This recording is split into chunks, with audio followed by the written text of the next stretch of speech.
সর্বপ্রথম একটি বিষয়ে আমরা সবাই একমত পোষণ করতে চাই, সেটি হলো আমাদের নবী করিম সাল্লাল্লাহু আলাইহি সাল্লাম তার জীবনী যদি আমরা পড়ি, তিনি পরিপূর্ণরূপে একজন রাষ্ট্রনায়ক, একজন ধর্মগুরু এবং শৃঙ্খলিত জীবন যাপনের একজন উজ্জ্বল আদর্শ সারা পৃথিবীর মধ্যে যিনি শ্রেষ্ঠতম,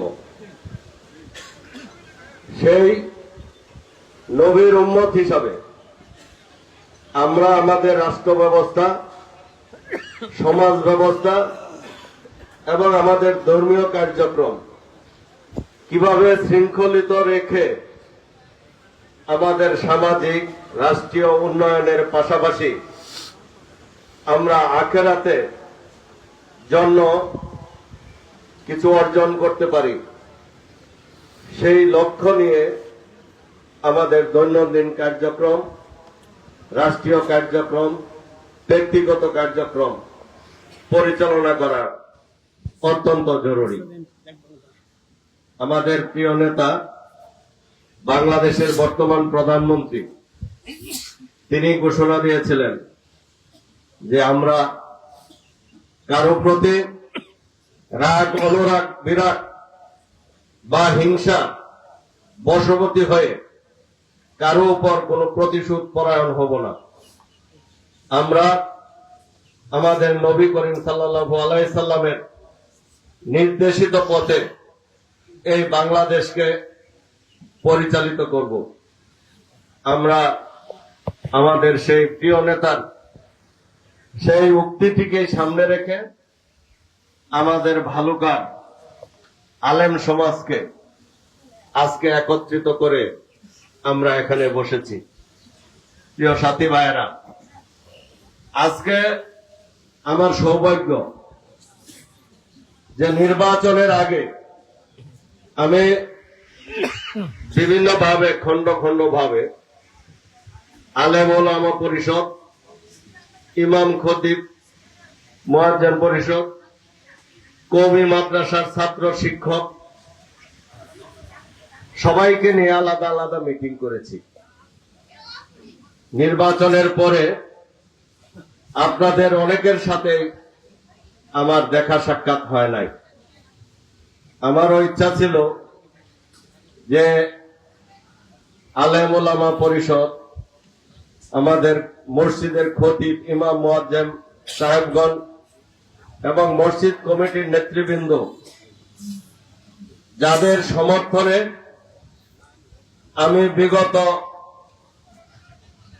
12ই ফেব্রুয়ারি নির্বাচনে এই ময়মনসিংহ জেলার মধ্যে সর্বোচ্চ ভোটের ব্যবধানে ধানের শীষ প্রতীক নিয়ে বিজয়ী হয়েছি, আমি তাদের সকলকে একত্রিত করে তাদের কাছে কৃতজ্ঞতা প্রকাশ করব।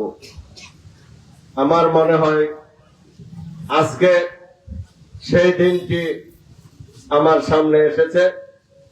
তাই এই ভালুকার সকল আলেম ওলামা পরিষদের সদস্যগণ, ইমাম, খতিব, মুয়াজ্জিন পরিষদের সদস্যগণ এবং আমাদের মসজিদের কমিটির সভাপতি, সম্পাদক সহ নেতৃবৃন্দ, আমি কৃতজ্ঞতা ভরে আপনাদেরকে স্মরণ করি যে বিগত জাতীয় সংসদ নির্বাচনে আপনারা সকলেই আমার পাশে থেকে শক্তি, সাহস এবং ভোট দিয়ে এই ভালুকাতে বিপুল ভোটে আমাকে নির্বাচিত করেছেন। তার জন্য আমি আপনাদের কাছে কৃতজ্ঞ এবং ধন্যবাদ জানাই। আজকে আমাদেরকে লক্ষ্য রাখতে হবে যে আমাদের রাষ্ট্রীয় ব্যবস্থায় আমরা আমাদের নবী করিম সাল্লাল্লাহু আলাইহি সাল্লামের প্রদর্শিত পথে আমরা চলতে পারতেছি কিনা, নাকি আমরা সেই পথ থেকে বিচ্যুতি হয়ে ভুল পথে পরিচালিত হচ্ছি। সেটি হোক রাষ্ট্রের প্রধান, সেটি হোক সংসদ সদস্য, সেটি হোক দলীয় প্রধান। যদি সেখানে আমরা কোথাও কোনো ভুল করে থাকি, তাহলে আমাদের সেই ভুলগুলি ধরার দায়িত্ব কাদের?